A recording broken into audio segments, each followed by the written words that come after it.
Hey everybody, what is going on? I hope you guys are all doing well, and welcome to another tutorial video. In this video, I'm going to be explaining to you guys how you can sell on Squarespace, so let's get right into it. Now, selling on Squarespace basically comes down to creating a storefront page on your site, and then adding products to that page, which people can then pay for and purchase. Now, what we're going to be doing is we're going to be adding a new page.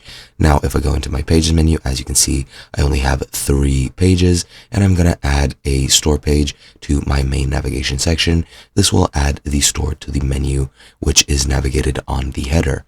Now, from here, go into collections and click on store. And that's going to create a new storefront. Just select whichever template you would like. I'll select this one. And now we're just going to name it store 1, keep the template name.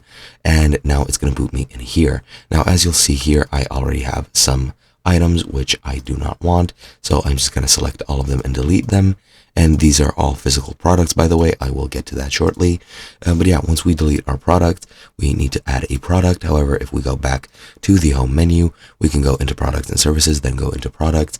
And if you have a list of products from a store you're migrating, you can just click on import. For example, if you're switching from Shopify, you can just click import a CSV, and all your products will be imported here. Or you can just go and add a product and select which type of product you would like to sell.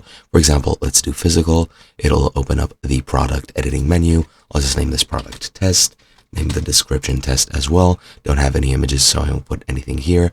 I'll set the price to $10. As an example, you can click on sale if you want to have a discounted price. You can set unlimited stock or limited and set the stock to whatever you want. I'll set it to 15 as an example. And then you have other settings which you can play around with, such as the SEO, checkout forms, and things like that. But once you're done with changing your product, click on save or hover over save. If you save it, you'll need to edit it further, and if you publish it, it'll immediately be published on your store. You can also schedule it for a later date and it'll automatically publish. I'll just publish this one immediately, and once it's done, as you can see, we have our product over here. And because I have one storefront, it's going to automatically go to that store. If I had more storefronts or more store pages, it would ask me to specify where I want to put it. However, this is automatically placed in my test store or store 1. And that is basically it. Hope you guys enjoyed, and I'll be seeing you guys in another video.